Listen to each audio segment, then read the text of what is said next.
Warning, this is an M-rated game, so viewer discretion is advised.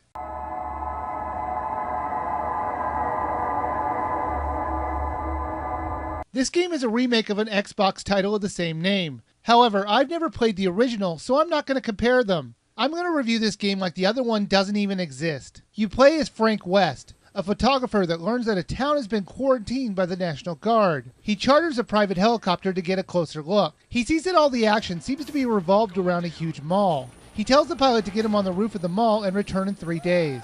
He quickly finds out that the emergency in the town is that it has been overrun by zombies. After an old woman accidentally lets the zombies into the mall, the survivors all hunker down in the security room. Frank figures out that some of the survivors might have some of the answers on what's going on, so he teams up with them to get the truth. The story is played out in a case format. When you finish a plot point, the case is solved. It was an intriguing way to forward the plot, and for me, I liked it because it showed that you were making progress in the game, and it also helps gauge how close you are to getting to the truth.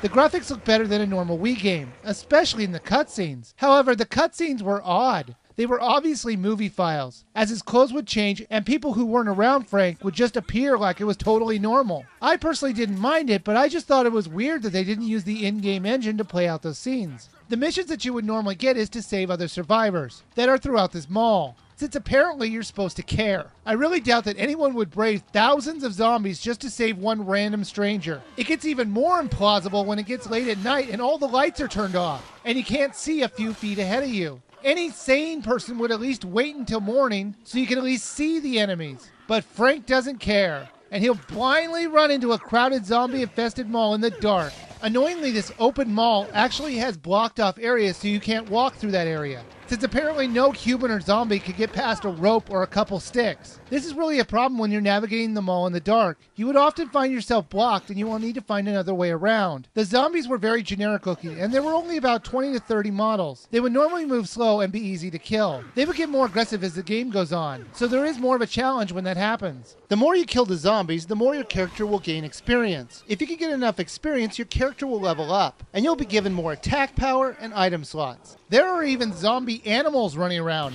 Apparently this town must have a store just devoted to just poodles and parrots, since they're the only animals I remember seeing. They were the most annoying zombies you had to deal with. They would be very aggressive and could deal a lot of damage since they were so relentless. The zombies in this game had the ability to go invisible and just suddenly appear. And trust me, they would do it often. There were plenty of times where you would think that you'd have a clear path when a bunch of zombies would just pop up and attack you. Okay, I know that's unfair. I know that pop-ups were just a limitation of the Wii's processing power and it's unavoidable, but it was still annoying.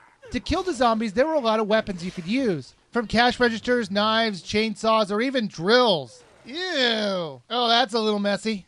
They were littered throughout the mall for your zombie killing pleasure. Sure, a lot of the weapons didn't make any sense on why Frank would use it. Who would use a bench and a shopping cart as a weapon? It seems so impractical. There were also guns in the game, and they were controlled just like Resident Evil 4. That's probably because it's running off the same engine as that game. So that makes sense. You aim with your Wiimote and point and shoot, and it was very nicely controlled. There were boss battles to fight once in a while, and they could get really disturbing. Like this dual chainsaw-wielding clown, or this grocery store manager who takes his job way too seriously. This is my store! You could also change Frank's clothes, if you really care to. It was just an optional side quest you could do. But it was fun to see how you could mix and match the clothes on him. It was weird that Frank's a photographer and the game doesn't do anything with that. He brings his camera wherever he goes, but he only uses it in the cutscenes. It would have been nice if there was some need for it. But just to be thorough, I checked to see if I was missing some side quest in the game with his camera. And I was right, it wasn't used. But it was in the original version. Strange.